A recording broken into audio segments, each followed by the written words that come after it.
Broadcast for shooters, hunters, and gun enthusiasts. This is the Firearms Radio Network.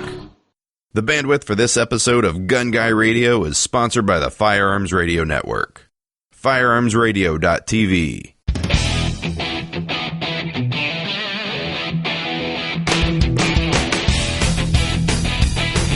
Welcome to episode 127 of Gun Guy Radio.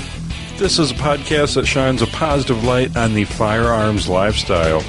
I'm your host, Jake Challand, and this is your weekly dose of positive firearms talk without the politics.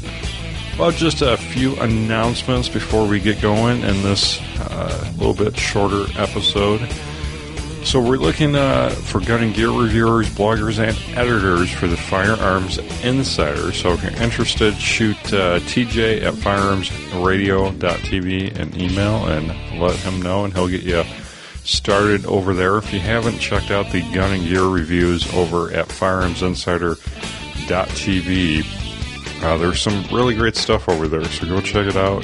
If you're thinking about buying a new gun, you can look through some of the gun reviews and accessory reviews and lots of good stuff.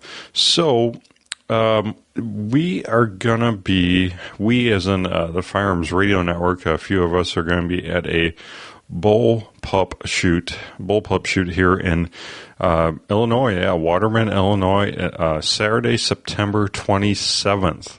So, Chicagoland area, lower Wisconsin, Western Indiana, hey, if you guys want to come out and shoot some full autos, suppressors, or belt feds, that's right, within Illinois as well. So that's got to be pretty rare to be able to do that in in Illinois, since full autos and suppressors are definitely illegal in this state unless you're a dealer.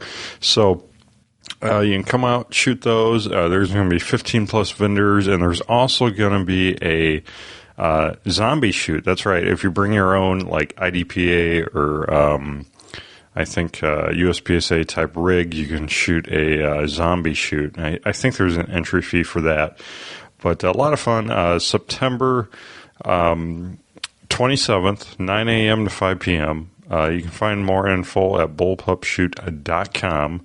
I'm going to be there. Hank is going to be there, and I hear several of the other personalities, even ones out of state from the Firearms Radio Network, are going to be there. So, be a lot of fun to meet you guys. Apparently, we're going to have a booth there, and I gave the okay. I was asked if we could do that, and at this point, I have no idea what's going to be in the booth, but we're going to have a booth there of some kind.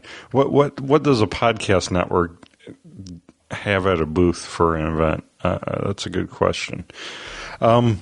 Anyways, looking forward to that. So that's coming up. That's going to be here before we know it. We just passed the 4th of July, September. I mean, blink of an eye, it's going to be here. So put that on your calendar, September 27th. And, now you can contribute by shopping Amazon. That's right. You can shop Amazon.com via our affiliate banners to support the Firearms Radio Network and Gun Guy Radio. So I really appreciate all you guys that click through those banners before you go shopping. I know it's kind of hard to remember, but if you just take a second, click through there, and then do your shopping, it really, really helps us out, helps pay a lot of bills that we accrue here at the Firearms Radio Network.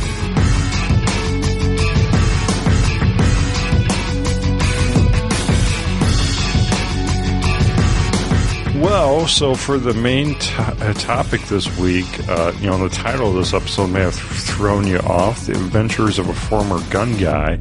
Not that I'm a former gun guy, but that's kind of how I felt taking the month of June off, because I'm not doing the Firearms Radio Network stuff. I didn't go to the range. I did handle a gun. I handled a 1022. I shot some gophers, or ground squirrels, some of you may call them. Shot some ground squirrels here at the farm that the studio sits on, and I think I took out 4 or 5 of them, and it's a lot of fun using a little 22 short ammo and a 1022. So basically, you have to drop one in at a time. You can't magazine load them. So it's very, you have to be a little more tactical, a little more careful with your shots, and make those shots count on those little tiny ground squirrels. But they're like an epidemic this year. There's like dozens of them out there. It just never ceases. A few years back, I think I hunted them to extinction. There we go. And now they're all back. So, but anyways, so yeah, I talked a little bit about my time off, a little bit about the future of the Firearms Radio Network and the future of myself, at least. Well, who can predict or even plan the future? But we'll talk about that a little bit. So what the episode I did before I took my time off, I kind of told you how I was burned out and how I'm in debt. I put a lot of money into this network, and not all that debt is because of the network. Some of it's just because of my stupidity. But actually, all of it's due to my stupidity, I should say that.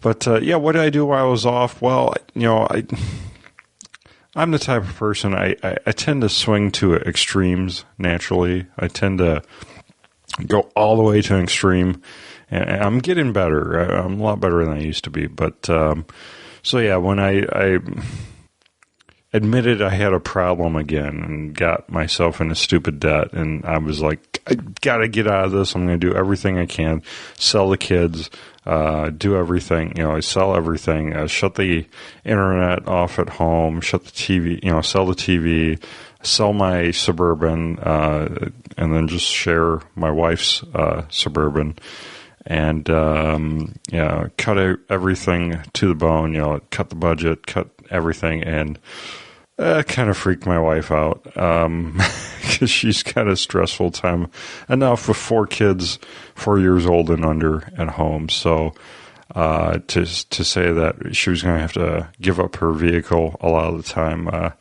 probably wasn't a good idea. So I was determined to make it work, and I started biking to work because it just so happened my plates expired. I'm like, well, this is kind of a sign we should go down to one vehicle. So I parked my Suburban behind the studio, and I started biking a lot of places, biking to work 9 miles each way, and then biking out to the studio, which is, I think, about 10 or 11 miles, and then biking back home, which was, I never actually made it back home. The wife and kids picked me up a few times. And the other times I took her Suburban. So I didn't do it a ton, but I had to prove to myself that I could do it. And of course, the first day I had a flat tire, and then I was also attacked by a blackbird. Actually, every time except for one I rode by, I was attacked by a blackbird. So I'm not sure what that means, but yeah, I did that for a while, and got a really sore butt. Tell you what, I've never biked that much in my life, but it is enjoyable, and I see why people do it a lot. Or it can be enjoyable once you get through the hard part of the beginning, and I still may do it a little bit. But long story short, I decided not to sell my Suburban. I renewed it, renewed the plates on it, and made my wife much happier. And actually made myself much happier. And part of the reason I decided to keep it, to justify the cost of keeping it, even though it's like a 1996, so it's not like I would get thousands of dollars for it. I might get $2,000 for it. But it's paid for, so that was a big reason to keep it. And it's still in good shape, runs fairly good. And stuff, and sorry to ramble on here. So decided to keep it, and part of the reason was I started a new business. I'll get into that in a little bit here, but we also had a garage sale. It was very pretty successful. Made made a pretty good amount of money selling stuff, and also made enough money for my wife to buy her homeschooling curriculum for the kids. So we're going to start homeschooling the older two. And, well, I guess she will start homeschooling the older two. I won't be too involved at this stage, but later on I will be. I thought about selling all kinds of things like my MacBook Pro, which I spent almost $3,000 on, which I still may sell that because it looks like I can still get like well over $2,000 out of it, which I may sell my MacBook Pro still and go down to like a Mac Mini or just a cheaper MacBook Pro. Thinking about selling this microphone I'm talking on, although I had a listener say he would donate enough money so I could keep my nice microphone, which was very cool. I have to thank all you guys that sent me such supportive emails. I was blown away. I got so many supportive emails. Actually, all of the emails I got from that episode about me taking some time off and about burnout were all positive except for one. Just one wasn't, and that was from a longtime friend. So that was kind of hurt. It was kind of odd. But yeah, I really appreciate all the positive emails. I'm sorry I haven't emailed. I may have emailed a few of you back, but a lot of you I haven't. And just really wanted to thank you for all those encouraging and positive emails. And I really, I'm so blessed to have such great listeners. And just can't thank you enough. But yeah, back to my story. So yeah, I decided I did sell equipment. I sold studio equipment that I wasn't using. I sold one of the camera or two of the cameras I used for SHOT Show. I sold some sound processors.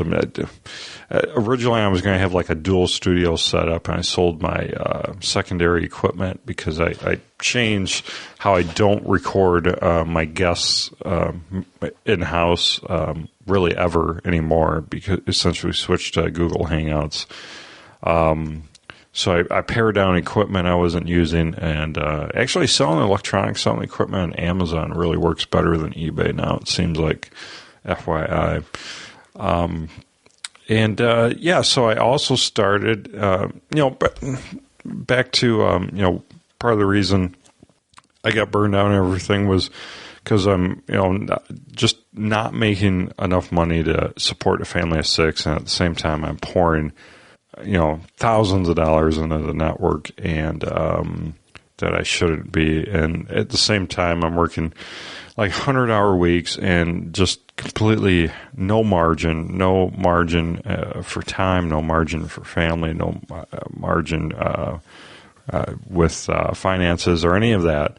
So it was all just kind of came to a head, got really frustrated, and took this last month off to reflect and decide, what direction I was going. And I kind of came to the conclusion that, no matter what, I need more margin. I need more margin, and no matter what, I need to focus more on things that create income, because I may have mentioned this, but my day job is a job I really don't like. I really hate it, and it really wears on me, and it's not good. It's not a long-term place I want to be. So at the same time, I need to create income to replace that income so I can get out of there.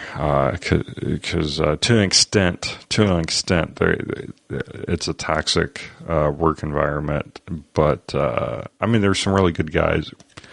Some guys that even listen to this podcast that work there, and they're great. I love those guys, but on the whole, it's just not a fit for me. It's got some real bureaucracy, and because it is a government organization, so it's got some real problems as you go up the chain of command. Anyways, so I stumbled upon a new business, sort of, through listening to a, I guess you could call it business type podcast. and it's selling. It's pretty simple, selling stuff on Amazon. It's selling stuff that Amazon's not selling, but people are looking to buy. Maybe stuff that people can't buy in their locale, but I can buy in my locale. And it's fulfillment by Amazon. So I send in like all these items. I send them into the Amazon warehouse, and they ship them, via, their distribution center. And I don't have to ship to individual customers or anything like that. So that's pretty sweet. And I've actually been having some really great success with that. Just been doing it not even 2 months, just over a month, and have like sold 386 items, for example. That's one number I'll throw out there, and haven't actually been having a lot of fun doing it, and been doing pretty well. And this looks like it could potentially replace my day job income, and it's also something that provides more margin. It does not require 40, 50, 100 hours a week. It's something that it looks like, and there's other people that are doing it, so I know it's possible that it can replace my main income via working maybe 20, 25 hours a week. And then the other 20, I could devote another 25, 30 hours a week to the Firearms Radio Network, and I'll still be working a lot less than I am now, and I'll be putting a lot more. I'll have a lot more energy, I should say, to put into the network and into this new Amazon business, which I both, when it comes down to it, if I'm not stretched and running, burning my candle at both ends and with no margin, I love doing both of these. But so for I guess that kind of gets us into what's the future of the Firearms Radio Network and the future of myself. Well, the future of Firearms Radio Network looks bright. It looks really good. We just passed 3 million downloads. Actually, we blew by 3 million downloads, and we're adding new shows. Just added the Off-Road Podcast, which that website should be up soon, Greg. And adding new content all the time. A lot of great new shows. And we're gaining, I think, more notoriety in the firearms community. And that's one big challenge in the network, is that the firearms industry is just so old in the way they do things and the way they think, that it's really hard for us to sell ads or even explain to people what the heck we do. So that's one reason why financially it's grown so slowly. But listenership, it's grown really quickly. So and it's all because you guys listening. So I really appreciate that. But long term, it's going to be up and away, and we're going to be doing some really cool things. But actually, for the short term, this kind of gets into the future of me. I have to pull back more, I realize, and I have to devote less time to this than I ever or than I have for a while, and really rely on the Firearms Radio Network team to and everything will just keep going like it has when I was off in June, which is awesome. I'm so blessed that this thing, and this was partly intentional on my half, but I'm so blessed that this runs without me, that we have such a great team that, this network runs without me, which is great. So, I'm going to still focus on Gun Guy Radio, although we will have abbreviated episodes. Like I think this week will be shorter, and maybe shorter every week. And I'm still planning on doing This Week in Guns. Still planning on doing those two shows. But other than that, I'm not launching any new projects. Apologize. I have a head cold here. I'm struggling through. But yeah, I'm not launching any new projects. I have some really cool things planned for the network. Things I'm doing, things other people are doing that I'm going to just have to hold off on until I have that margin in my life where I can devote time to it and not steal time from my family and from other things I should be doing. And so I'm gonna pull back on launching new things, but the network as a whole, especially since it doesn't really rely on me throwing switches and stuff, you probably won't see any change. You'll still see it, naturally, growing and everything, and keep pumping out great content. So, but the future of myself, still be on Gun Guy Radio and This Week in Guns, and I may even have to skip some weeks because, when it really comes down to it, I have to put my time into what puts bread on the table, pretty much. And this new Amazon business is helping pay this stupid debt off, and it will replace my regular job income. And so some weeks it may take precedent, and you may not have a This Week in Guns show up, or Gun Guy Radio, we haven't missed a week. So I hope that doesn't mean I miss a week now, but I really have to put first things first, and I appreciate you guys understanding. I mean, most all of you have family and kids, so I'm sure you know a little bit about where I'm coming from, but yeah, I just wanted to say thank you for all the support of, there's even reviews on iTunes I just looked at that are supportive. My decision to step back and take some time off and stuff. So I can't thank you guys enough. And really the other reason I need to do it is so that, I said before, I need to do it so this becomes fun again, so I can actually have time to go shoot, actually have time to handle guns. So I have new stuff to talk about. It's just a matter of time, and I'll be back where I'm in a place where I'm having a blast again. Talking about. I'm having a blast more than I was, but it's just some people said I was off on vacation in June. Well, I still worked just as many hours. I still did about 100 hour. I did long hours.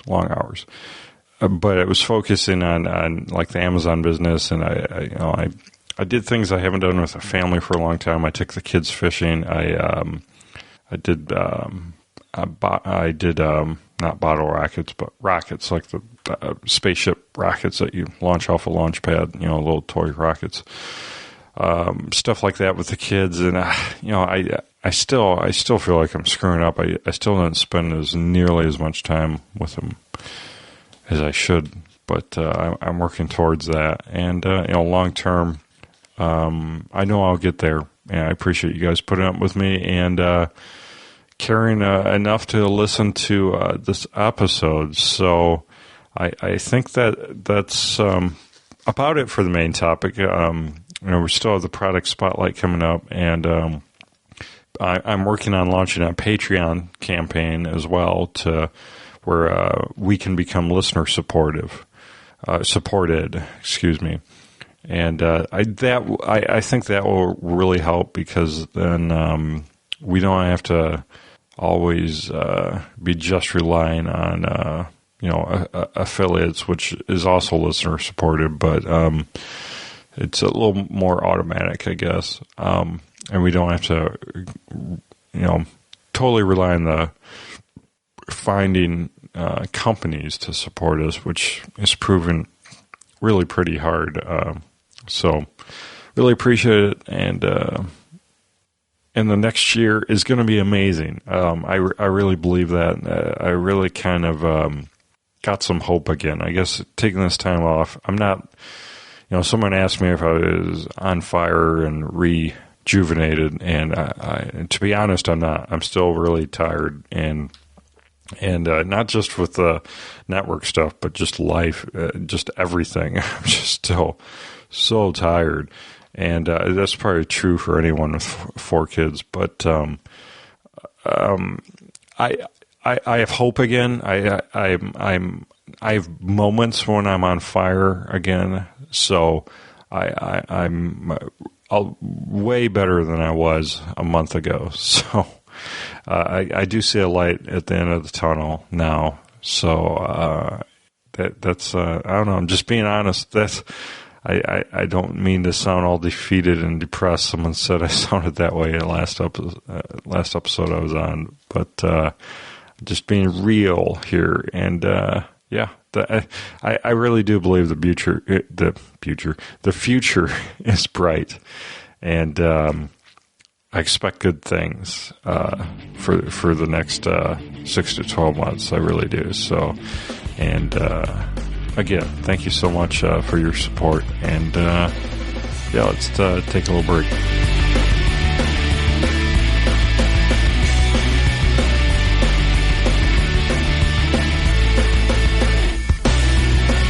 Well, Duluth Trading Company makes this episode possible, and I've been wearing the Duluth Trading Company men's cold dry fire hose summer shorts with a 9-inch inseam. I think that's the length. I'm never sure what inseam means. So these are the tough fire hose material that their khakis are made out of, and even some of their jeans are made out of it. And these are serious shorts. Serious shorts. You pick them up and you're like, whoa. These are rugged. These are heavy, built to last. And they also wick away moisture. Even though they're heavy, they still wick away moisture and ventilate the skin. And they also have the fend-off finish, which repels spills, stains, and moisture. One of the things I like most about these is they have 10 pockets, and then also have the hidden crotch gusset. But they have a lot of great pockets, and they have a couple straps that you can put a tape measure on or clip your knife to and stuff like that. But they have really nice cargo pocket and other size pockets. And the back pockets are really big as well. And you can't beat Duluth's guarantee, their no bull guarantee. Anytime you're unhappy, just send it back. They'll give you a full refund or give you something else you like. But I'm really digging these men's cool dry fire hose summer shorts. And they're actually on sale right now. So if you go check them out, I have a direct link in the show notes. Give us a track back to Duluth if you go that route. Otherwise, you can go to gunguyradio.com/Duluth.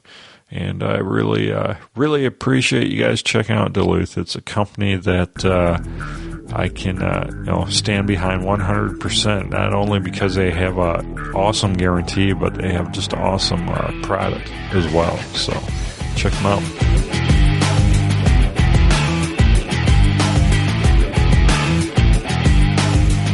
Welcome back to the Brownells Product Spotlight here on Gun Guy Radio, and we have the Brownells category manager, Paul Levy, on the line with us. Hey, Paul. Hey, Jake. How's it going? It's going good. Summer is here, definitely heating up outside, and it might be time to think about changing up your AR-15 a little bit. Yeah. What we have today is AR-15 handguard from Daniel Defense. You might be familiar with their current line of handguards and how they mount up. This is the latest iteration. Follows their same mounting method, their bolt-up system. This is the Light Rail 3. Of course, preceding it with the Light Rail 2 and the original Light Rail.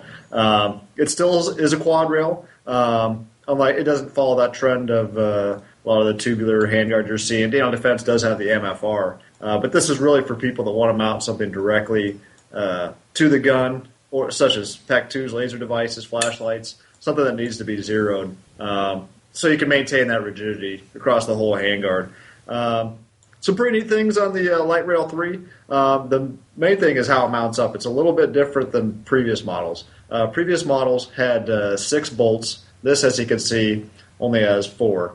If you've ever mounted one, you know that mounting up 6 screws can take some time. They now all mount from the rear, so that eases installation quite a bit. Saves you some time installing, but when you look at the mounting system, they didn't sacrifice any rigidity on that. And how it mounts, if you're familiar with the AR-15 receiver, this is your barrel nut here, pretty small, tiny, lightweight barrel nut. That'll go in front of this captive piece here. So that'll be threaded on to your upper receiver. and then all you have to do is place the handguard on, if all the pieces don't fall apart, of course. Then thread that on, and you're good to go. It's mounted up. Pretty simple installation. I've installed these before, and it's really pretty straightforward, pretty easy. It has instructions, but it's pretty apparent about how that's supposed to go on. The nice thing with this, you'll see it's a proprietary barrel nut, but the nice thing is it comes with the proprietary wrench, so you don't have to go out and buy that. It does take a 1/2-inch drive, so make sure you have that. Very cool. Those 4 screws, are those hex heads? Yeah, it's an Allen wrench. It comes with the Allen wrench as well. So you get this nice little package baggie here. You got your 4 screws. This is from the other handguard I have here. It does have that Allen wrench. You have everything you need to install it. You just need the proper equipment to clamp your upper receiver in a vise, and then that 1/2-inch drive torque wrench. This model here, this is the 12-inch. I can barely fit that one on the screen here. And then here's the 15-inch. Jeez. That basically will go pretty much to the end of your 16-inch barrel. The trend right now is to have a lot of handguards go out all the way, so you can grasp further out. You can mount your front sight, optics, flashlights as far out as possible, so they're right next to that muzzle. Also, 3-gun guys, they really like this, so you can get on barricades. You don't have to rest anything on your barrel. Say in a windowsill, you can rest it. That's not going to move. That's going to it's not going to touch anything, basically. And then also, of course, these are free float. I don't know if I mentioned that earlier. So entirely free float. Even though it is a quad rail handguard, it is still, as the name implies, it is lightweight. Along with the handguard itself, you do get the 3 rail covers, so you're not just totally grating your hands on all the rails. Even though they are deburred, and it is for 4 Picatinny rails, it's pretty smooth. It's not like this would be uncomfortable to hold or grasp or manipulate while you're shooting. So really pretty impressive. Solid mount-up system and lightweight are the features here. Also, I should mention the QD points on it. You have a QD socket there at the rear and the front. Yeah, I was just looking at those, so it's got 4 total. Yep, yeah. And that's on both sides. And then, of course, you can mount it wherever else with a down defense, sling mount, or any other sling mount of your choice, yeah. All right, where else am I going to put this? Huh? Everywhere. Well, that's really cool that it comes with rail cover guards, too. It comes with 3. Pretty simple installation. I've installed these before, and it's really straightforward. Really no hassle. And the nice thing on these, with handguards with the top Picatinny rail, you can sometimes be concerned about getting that perfectly lined up. This does have indexing tabs on this bracket here. Okay. So this piece will index with the upper receiver, and the handguard itself will bolt in here, so you're not going to get any misalignment, especially when you're mounting optics. Say you're mounting a night vision in front of your optic, you're not going to have anything misaligned. So really pretty handy. Totally. Yeah. No, very impressive. Daniel Defense, you can't go wrong with them. Everything they do is quality for sure. Yeah. So. If you handle one of these, it's a lot of machining on this, but it's well done. A lot of thought went into this part. Very cool. So they're going to be on brownells.com. I'll have direct links in the show notes or in the video if you're watching. And how many total variations are you guys carrying? We're going to have the 12 and the 15-inch right at launch, and I believe they're going to have a 9-inch and a 7-inch coming up too. Okay. Yep. Very cool. Well, can't wait to see what you have next week, Paul. Thank you so much, and we'll see you then. All right, talk to you then.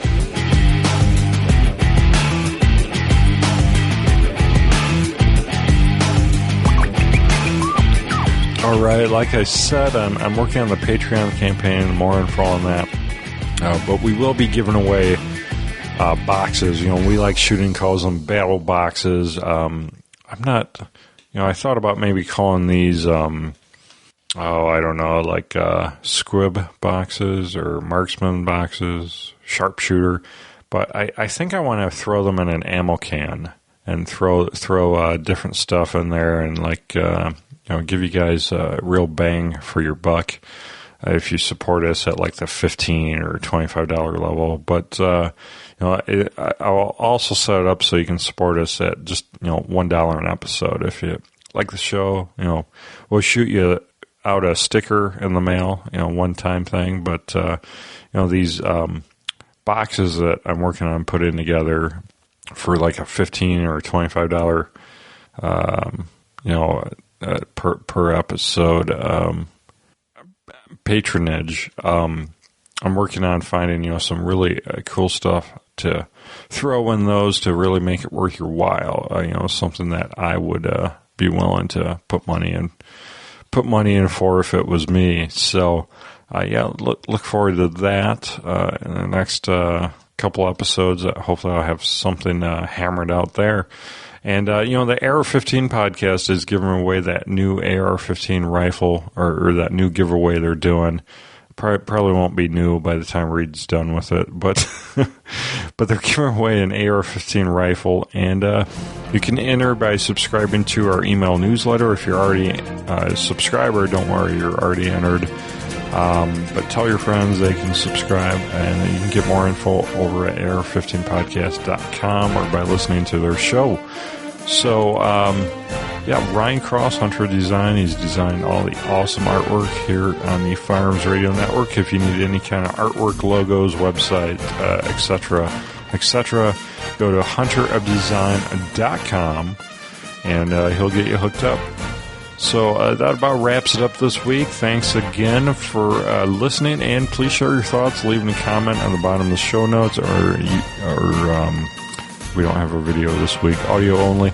So remember to subscribe to iTunes, to Gun Guy Radio or the master feed, the Firearms Radio Network .tv/iTunes, and please leave us a review as well.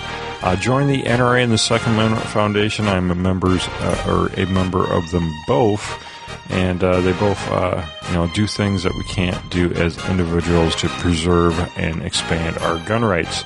So don't forget to shop Brown Owls using our affiliate link, and Amazon using our affiliate link. Just go to gunguyradio.com and click one of those affiliate banners before your next shopping trip. So, and also don't forget to check out the other shows on the Firearms Radio Network and subscribe to the master feed, like I already said. And also check out This Week in Guns. ThisWeekinGuns.com covers all the news, information, and buzz on the firearms industry. Well, that's a wrap, and we'll see you next week. And by the way, I have, looks like I might have some big interviews coming up here in the near future, so stay tuned.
This has been a production of the Firearms Radio Network. You can find more information at firearmsradio.tv. Want firearms news coverage without the often misused terms like clips, assault whatever, and barrel shroud? Then tune into the weekly roundtable discussion for commentary on the latest firearms news, information, and buzz. Only on the Firearms Radio Network. ThisWeekinGuns.com.